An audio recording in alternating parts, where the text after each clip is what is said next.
Amanda. And I'm Charles. This is the Capital Runway Podcast. Hey, Amanda, how are you?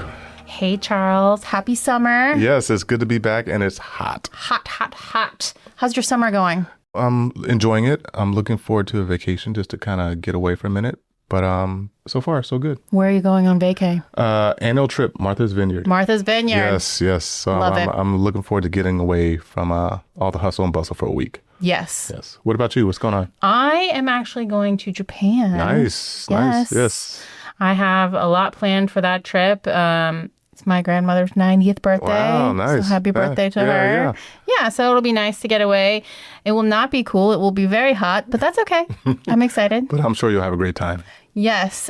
So speaking of trips, have you checked out the new Dulles and DCA merch shop yet? I have. Yes. Really nice. You should get some nice tote bags for the fam. I will. Outfit them. I will. You know, the boarding pass ones are customizable. Yes. So I'm gonna add it to my wardrobe. Yes. Awesome. Speaking of Asia travel, we have 2 new airlines joining our Dulles family. They are who? We have Air Premia. They joined us in late April with nonstop routes to Seoul. Okay. We also have EVA Airways joining us with our first nonstop flight and also our longest flight to Taipei. So how long is that trip? It's at least 15 and a half hours. Wow. Nonstop. Nonstop. Cool. Make sure you get a good seat. Nice. We're definitely growing as an airport. Yes, especially in the Asia market. I'm super excited. Both of those destinations are high on my bucket list. Yeah, me too. So today we are talking to who? We're talking to United Airlines Captain David Simpson. Yes. So we're going to talk about his career as an airline pilot, how he got started, how he's navigated his career, and what advice he has to give to young people who might be aspiring to be an airline pilot one day. Yes, I am super excited. It was a great conversation. Yeah. Yep. And I can't wait for everyone to hear. Yep. Let's get to it. Cool. Welcome back to the Capital Runway, the official podcast of the Metropolitan Washington Airports Authority. We are excited today that our guest is none other than United Airlines pilot David Simpson. Welcome. Well, thank you. I'm so happy to be here. Now, we're looking forward to the conversation. So let's get right to it. I'm curious, what inspired you to become a pilot? You know, I've been interested in being a pilot my entire life. Really? I think my first flight might have been when I was about 3 years old, and my first word is probably pilot. My dad worked for a competitor airline out of Washington National before it was Reagan, And, I've always been around airplanes. So when I had the chance to actually learn how to fly, I took advantage of it. I went to a college, Hampton University, down in Southern Virginia, same as you, Charles. Nice school. And I learned to fly there. I majored in aviation, got all my licenses and certificates and ratings there, became a flight instructor in Maryland out of Gaithersburg Airport, and then went off to a regional airline, one of the smaller express airlines for Northwest Airlines called Musca Airlines. And there I flew a small turboprop airplane, held 34 people, but it did have one flight attendant, and I was so excited. It was the biggest thing I'd ever flown. It was just what a fantastic time in life, So from that point on, I just continued to keep flying. September 11th, unfortunately, hit, and that just really did put a slowdown on the career and aviation as a whole. Fortunately, I still kept going and decided to take my talents to Continental Airlines in 2006, which through the merger is now United. And here I am 20 years later, still here and loving it. What's the part about it that you love the most? I have a couple of things that I love the most about this job. Number one, I love the views. I mean, just sitting up there and looking down at everything, at the cities, even just the clouds or the coastline or something like that. It's just such an amazing view. Also, It's kind of like driving a car really fast. I love the acceleration when you go take off, you put the power in. I mean, that is just, it's a rush. It really is pretty fun. That's awesome. You kind of talked about your first commercial flight as a pilot, but what was that experience like the first time you were kind of... Oh my goodness. I was smiling from ear to ear. I took off out of Detroit, Michigan and went to South Bend, Indiana. Okay. And this is in 2000. And I'm a 24-year-old kid, and I just could not believe that I was flying an airliner with real people in the back. And they let me do this. So, yeah, I'd been through all kinds of training and did all the simulator things. And so I was fully qualified and ready. It's just mind-blowing to me that this was real. And I was so excited to do this. Probably one of the most excited days of my life. That's awesome. I'm curious, this is not in the script, but when they saw a 24-year-old pilot as they came onto the plane, what were their reactions? And I realize that the viewers can't see me, but I've always looked young for my age. Mm-hmm. So at 24, I looked really young. People have always asked, are you old enough to fly this? Now, I'm the first officer, also known as the co-pilot. So, there is a captain with me as well. Okay. And all of these airliners take at least 2 pilots. Mm-hmm. So you're never by yourself or anything like that. But still, people would see you and would always ask questions about, wait, you're the pilot? Are you old enough? So sure. There's that. But that's actually not unusual. Mm-hmm. A lot of people, I'd even venture to say most people who go the civilian route, they tend to be younger people by the time they get to the regionals. And even now with the hiring that the major airlines have done, it tends to have a lot of younger pilots. What does a typical day look like for you at United, from pre-flight to landing? That question depends on if I'm doing a domestic flight or an international mm-hmm. flight. If I'm doing a domestic flight, the 2 pilots tend to show up at the aircraft, and we're often meeting right then. Mm-hmm. We don't usually know each other or often never seen each other before. With over 19,000 pilots here at United Airlines, it's hard for us to all know each other. Mm-hmm. But you meet at the aircraft, and we'll go through the paperwork together. We'll go through the pre-flight of the aircraft together, and then go and fly together. And I'll pause there and go back to the international. That's a little bit more detailed, a little bit more that we have to do. So we actually have to meet in a briefing room, and we all meet there, sit at a table, and we go through the flight plan in detail. We look at anything broken on the airplane. We look at how much fuel we're going to have and what we're going to need, the flight time, what types of weather we're looking at, whether it's turbulence or storms or anything that we need to note out there. Make sure that it's agreeable between all of us. And when I say all of us, there's usually at least 3 pilots on these flights because they tend to be over 8 hours. And if they're over about 12 hours, and those numbers aren't exact, there's a whole chart to deal with how many pilots. But if it's over about 12 hours, it's often 4 pilots. Wow. So we call that single augmented or double augmented. But all of the pilots will agree on the paperwork. Mm-hmm. And then we'll call the dispatcher, who put together all the paperwork and filed the flight plan with the FAA. And we'll get a briefing from the dispatcher. So the dispatcher will tell us any security concerns, anything they're noting with the weather, basically going back and just doing a broad overview of the paperwork that we all looked at as well, and make sure that there's nothing that we missed or something like that. Then we all go to the aircraft, and the relief pilot, the third, sometimes 2 relief pilots if there's a 4th one, but my fleet, the 767s and 757s, usually only have 3. But with that said, that person, the relief pilot, will go and walk around the aircraft, do that pre-flight, make sure that all the parts and pieces are where they're supposed to be, no dents or anything like that. Mm-hmm. And The first officer will enter all of the information that needs to go into our computers. They'll enter all of that. And the captain is busy orchestrating everything. And it sounds like, oh, you're not really doing anything. And surprisingly, we're very busy. The captains are, like I said, orchestrating everything. What ends up happening is there's flight attendants that need things, mechanics that need things.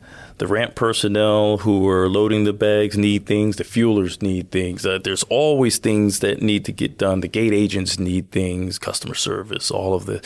So it's my job to orchestrate everything and make sure that everything gets done so that this aircraft can get out safely and on time. So after that, we run a lot of, whether it's domestic or international at this point, we have checklists we have to run, which, make sure that the aircraft is fully set up the way it's supposed to be. And then we taxi out and we fly the airplane. And in flight, there's actually a lot of work to do in flight. There's always systems to check or navigation points to make sure that we're there at the right times, at the right altitudes, at the right fuel amount.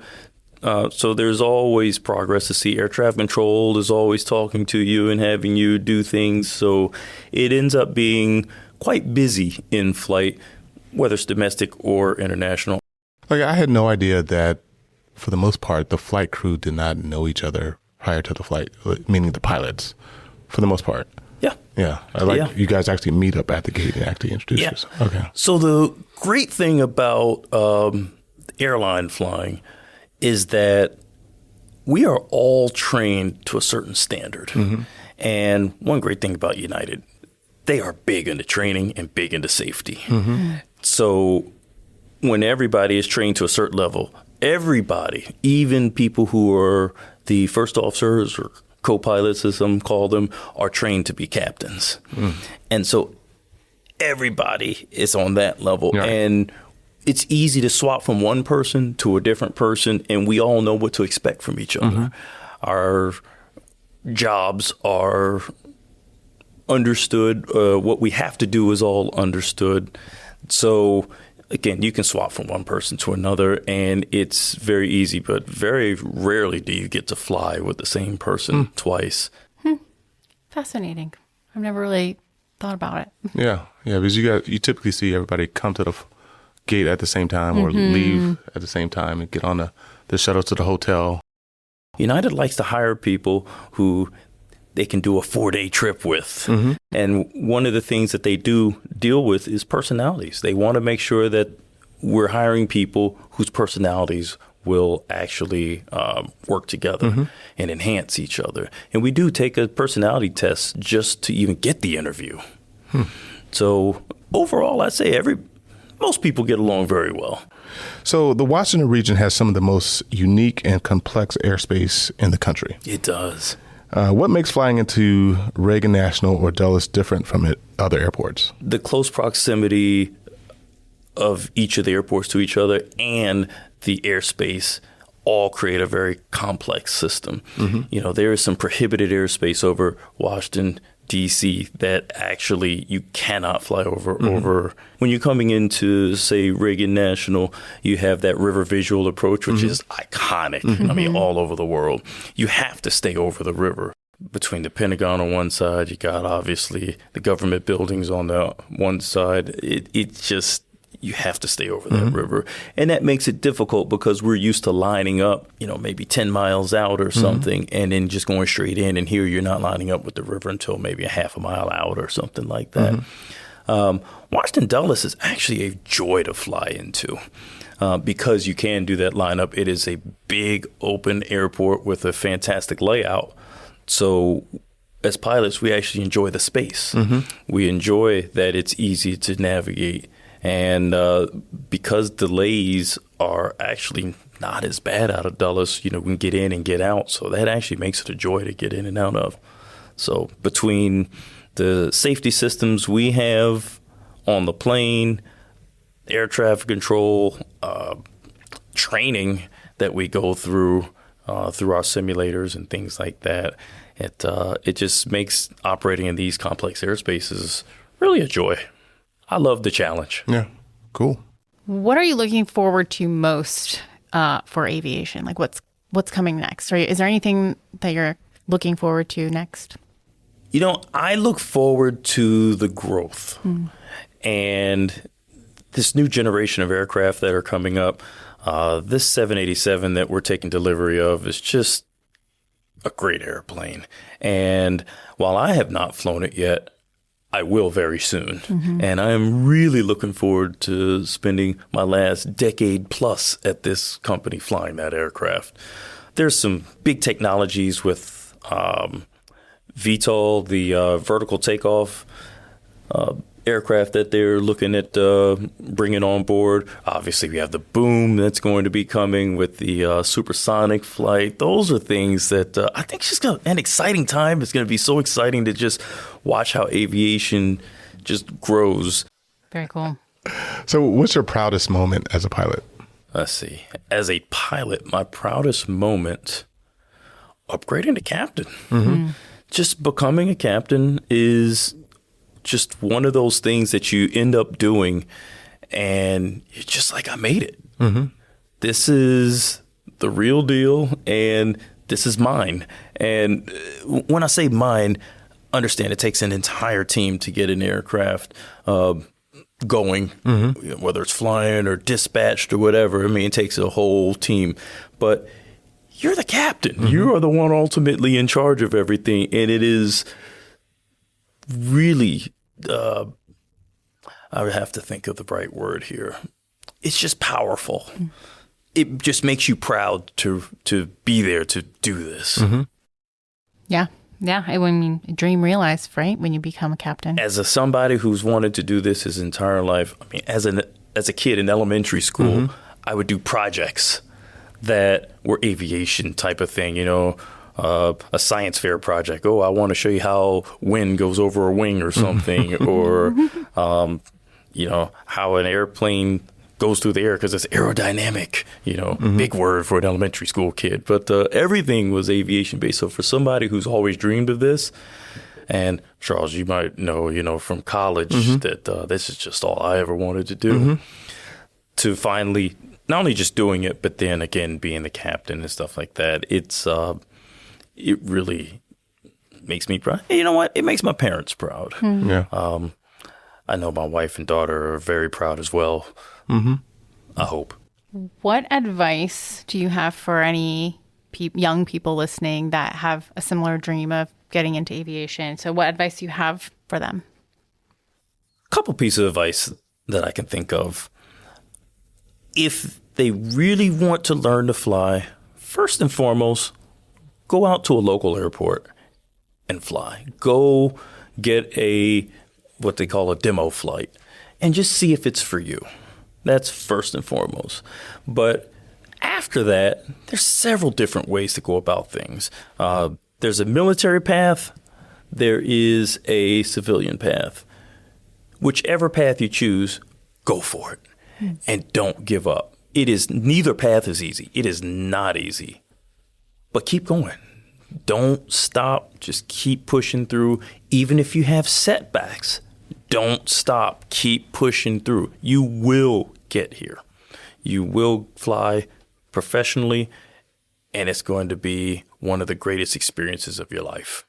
There's a lot of professional organizations out there that do a lot of good work and volunteer to help people learn how to fly, or just to help people with mentorship and things like that. So United partners with several of them, one of which is one I'm very active in called OBAP, the Organization of Black Aerospace Professionals. And that organization is one that I hold near and dear because I've been a member for a long, long time. But I'm also the national co-director of what's called the APDP program in there. And that is the Aerospace Professional Development Program. What we do is we mentor. We mentor up-and-coming people who are ready to be professionals and get those professional jobs. We want to make sure that you truly are ready, and we make sure that your applications look right, that your interview, that you're ready to go, things like that. Just again, mentoring, helping you with career decisions, things like that. Great. So we like to ask all our guests the same question at the end of our podcast. Where are you flying to next? My next flight is going to be next week to Edinburgh, Scotland. Okay. Ooh. All right. Most likely. Is that for work or for personal? It is for work. Okay. But one of the things that we have the ability to do is trade our trips with either other pilots, or some trips just are not assigned a pilot yet for various reasons. Somebody might have called in sick or something like that. And so we can trade into different trips for various reasons, whatever reason you want to trade. That's why I say I don't know if I'm going to somewhere else or not, but Edinburgh, Scotland is where I'm going next. Well, thank you so much for joining us. This has been fascinating. I have loved hearing from you. And welcome back anytime. Thank you. I really appreciate it. Again, thank you for having me.